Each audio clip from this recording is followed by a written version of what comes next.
मध्य प्रदेश की मोहन सरकार ने कैबिनेट बैठक में कई बड़े फैसलों पर मुहर लगा दी है, जिनका सीधा फायदा किसानों, छात्रों, बेटियों और प्रदेश के लाखों लोगों को मिलने वाला है। मुख्यमंत्री मोहन यादव की अध्यक्षता में भोपाल स्थित मंत्रालय में आयोजित कैबिनेट बैठक में कई महत्वपूर्ण प्रस्तावों को मंजूरी दी गई है। बैठक के बाद एमएसएमई मंत्री चैतन्य कश्यप ने फैसलों की जानकारी देते हुए बताया कि सरकार ने किसानों के लिए ब्याज मुक्त ऋण व्यवस्था में बड़ा बदलाव किया है।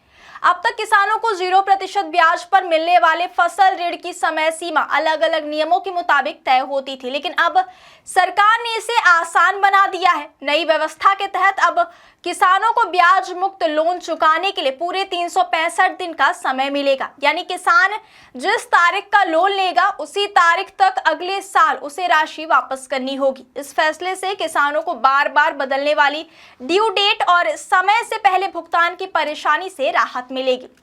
अब तक प्रदेश में रबी और खरीफ सीजन के लिए किसानों को लगभग 25,000 करोड़ रुपए का ब्याज मुक्त ऋण दिया जाता है। पहले किसानों को 31 मार्च तक हर हाल में लोन चुकाना अनिवार्य था, चाहे उन्होंने लोन किसी भी महीने लिया हो, लेकिन अब यह नियम पूरी तरह बदल दिया गया है। उदाहरण के तौर पर अगर किसी किसान ने 1 अप्रैल को ऋण लिया है तो अब उसे अगले वर्ष 1 अप्रैल तक राशि लौटानी होगी। अगर किसी किसान ने 10 अप्रैल को लोन लिया है तो उसकी ड्यू डेट अगले साल 10 अप्रैल ही होगी। इस नई व्यवस्था से किसानों को अपनी फसल बेचने और आर्थिक स्थिति के मुताबिक भुगतान करने में अधिक सुविधा मिलेगी। सरकार ने बताया कि किसानों को मिलने वाले इस ब्याज मुक्त ऋण पर हर साल केंद्र और राज्य सरकार मिलकर करीब 880 करोड़ रुपए का ब्याज वहन करती है। अब बात शिक्षा से जुड़े बड़े फैसले की करें। कैबिनेट बैठक में प्रदेश के सरकारी स्कूलों के उन्नयन को भी मंजूरी दी गई है। स्कूल शिक्षा विभाग द्वारा प्रदेश भर के स्कूलों की मैपिंग की गई है, जिसके आधार पर अगले 3 वर्षों में 315 स्कूलों को हाई स्कूल और 214 स्कूलों को हायर सेकेंडरी स्कूल में अपग्रेड किया जाएगा। इस महत्वाकांक्षी योजना के लिए सरकार ने 635 करोड़ रुपए की स्वीकृति दे दी है। सरकार का उद्देश्य है कि प्रदेश में 100% विद्यार्थियों को उनके क्षेत्र के पास ही उच्च शिक्षा की सुविधा मिल सके। अब बात यूनिफॉर्म सिविल कोड यानी यूसीसी से जुड़े अहम अपडेट की करें। मंत्री चैतन्य कश्यप ने बताया कि प्रदेश में यूनिफॉर्म सिविल कोड के ड्राफ्ट को लेकर जनता से व्यापक सुझाव लिए गए हैं। अब तक 9 लाख से अधिक सुझाव प्राप्त हो चुके हैं।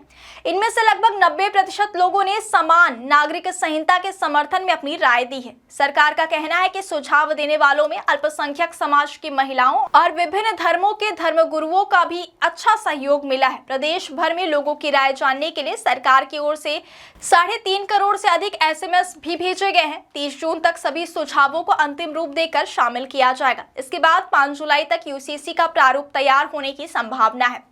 सरकार का प्रयास रहेगा कि इसे आगामी विधानसभा सत्र में प्रस्तुत किया जाए। अब बात सामाजिक योजनाओं से जुड़े फैसलों की करें तो कैबिनेट ने कुल 5,365 करोड़ रुपए की विभिन्न जन कल्याणकारी योजनाओं की निरंतरता को भी मंजूरी दे दी है। इसमें मुख्यमंत्री कन्यादान योजना के लिए अगले 5 वर्षों में 1,740 करोड़ रुपए स्वीकृत किए गए हैं। इस योजना के माध्यम से आर्थिक रूप से कमजोर परिवारों की बेटियों के विवाह में सरकार आर्थिक सहायता प्रदान करती है। इसके अलावा प्रदेश में खाद्यान्न वितरण व्यवस्था को मजबूत बनाए रखने के लिए भी बड़ा बजट मंजूर किया गया है।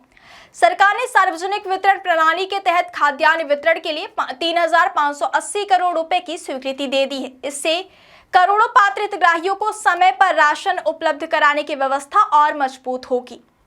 कुल मिलाकर मोहन सरकार की इस कैबिनेट बैठक में किसानों, छात्रों, महिलाओं और आम जनता से जुड़े कई महत्वपूर्ण फैसलों पर मुहर लगी है। जहां किसानों को ब्याज मुक्त ऋण चुकाने के लिए अब पूरे 365 दिन मिलेंगे, वहीं स्कूलों का उन्नयन, यूसीसी ड्राफ्ट की तैयारी, कन्यादान योजना और खाद्यान्न वितरण जैसी योजनाओं को भी नई गति मिलेगी। सरकार का दावा है कि इन फैसलों से प्रदेश के विकास को नई दिशा मिलेगी और आम लोगों को सीधे तौर पर लाभ पहुंचेगा।